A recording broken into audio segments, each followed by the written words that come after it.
আমরা সারা জীবন নামাজ পড়ি অথচ আমরা জানি না আমাদের নামাজগুলো নষ্ট হয়ে যাচ্ছে আমাদের অজান্তেই। আসসালামু আলাইকুম ওয়া রাহমাতুল্লাহি তাআলা ওয়া বারাকাতুহু।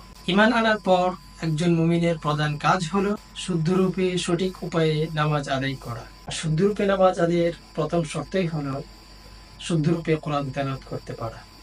অন্তত ফরজ পরিমাণটুকু হলেও শুদ্ধরূপে কোরআন তেলাওয়াত করতে পারা প্রতিটি মুসলমানের জন্য ফরজ। আমরা কি সেই ফরজটুকু আদায় করতে পেরেছি?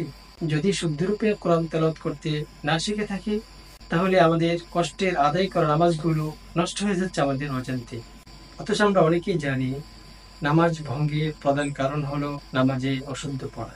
অথচ অশুদ্ধ তেলাওয়াত নিয়ে আমরা দিনের পর দিন, এমনকি সারা জীবন নামাজ পড়ে যাচ্ছি, ফলে আমাদের নামাজগুলো নষ্ট হয়ে যাচ্ছে আমাদের অজান্তে, যার পরিণাম অত্যন্ত ভয়াবহ।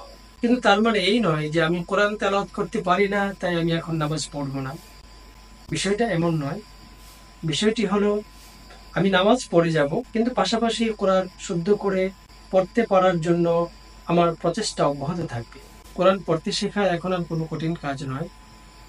আপনি যে কোনো বয়সের যে কোনো পেশার হয়ে থাকুন, আপনি আপনার হাতে মোবাইল ফোনটা ব্যবহার করে এক ক্লিকে জয়েন হয়ে যেতে পারেন আমাদের নূর এক্স একাডেমির ফ্রি কোরআনিক আয়োজনে।